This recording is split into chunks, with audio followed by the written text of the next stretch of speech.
In the bustling city of Port Harcourt, where the noise of keke horns mixed with the cries of market women, lived a woman named Amara. Amara was known for her quiet strength. She wasn't rich, but her home was filled with peace, laughter, and the small joys that made life bearable. Her husband, Chinedu, adored her. Their children were neat, respectful, and always among the best in school. People often said, if peace were a person, it would be Amara's household. But peace in this world is sometimes fragile.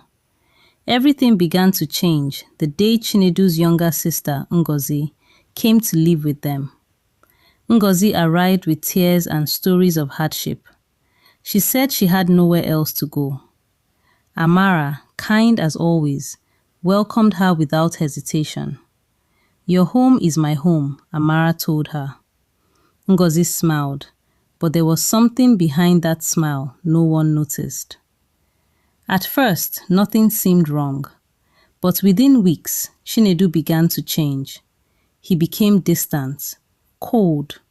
He stopped laughing with his children. He no longer asked Amara about her day. Instead, he spent long hours whispering with Ngozi behind closed doors. Then came the money. School fees disappeared. Savings vanished. Even the rent money, gone. Chinedu, what is happening? Amara asked one night, her voice shaking. It's my money, he snapped.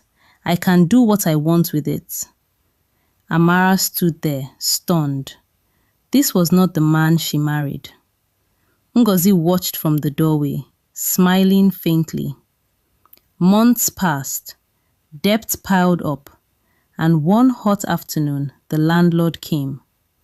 Pack your things, he shouted. You have refused to pay rent for too long. Amara begged.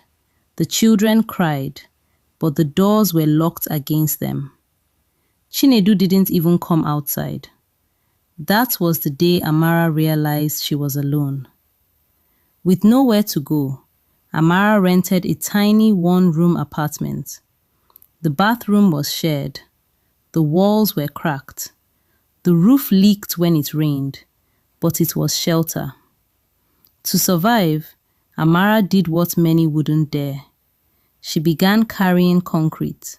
She mixed sand. She molded bricks under the scorching sun. Her hands hardened.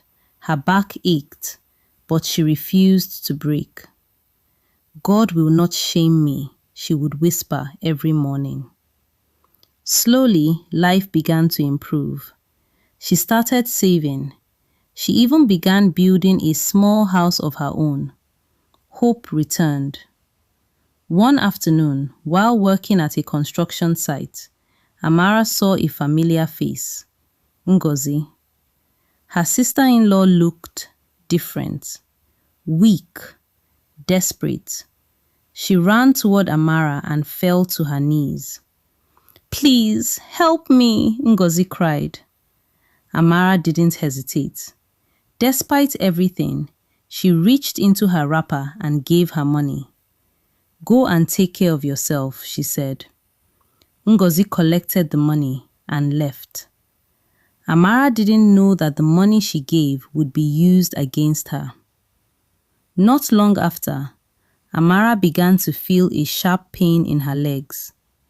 At first, she ignored it, but the pain grew worse. Soon, she couldn't walk properly. Hospitals couldn't find the cause. Churches prayed, but nothing changed. 10 months passed. 10 months of pain. 10 months of confusion. One day, she met an elderly woman at a roadside stall. The woman watched her struggle to stand. This is not ordinary, she said quietly. Amara hesitated. The woman continued. There are battles that medicine alone cannot solve. In this land, some people fight with things older than us. If you want healing, you must understand the kind of battle you're in. She told Amara about a spiritual church, "At least try," she said. Amara went. The church was simple. No noise, no show. Just quiet prayers and an old prophetess with eyes that seemed to see beyond the physical. The prophetess looked at her once and said, "They have tied your legs spiritually, but it will not hold." For 3 months, Amara stayed. Prayers, fasting, spiritual cleansing. Slowly, the pain faded. By the end of the 3rd month, she stood up, strong and whole again. What 10 months could not fix was gone. Not long after, Ngozi returned. But this time, she came crawling. Her legs were swollen. She couldn't walk. She cried and confessed everything. "I locked my brother. I used a bottle. I sent poison to you," she sobbed. Amara's heart broke. Yet, she forgave her. She took her back to the prophetess. The prophetess listened quietly. Then she said something that chilled the air. "If I help her, she will still hurt you. Your kindness will return to you in pain." Amara shook her head. "She is family," she said. "Please help her." The prophetess looked at her for a long moment, then agreed. One night, Amara went to sleep after a long day. She didn't wake up. No struggle, no warning, just silence. The people who heard her story always asked the same question. Did her kindness save her or cost her everything? Do not play with prophecies. If you don't understand, ask questions, but do not ignore them. Do you think she would have lived if she had listened to the prophetess?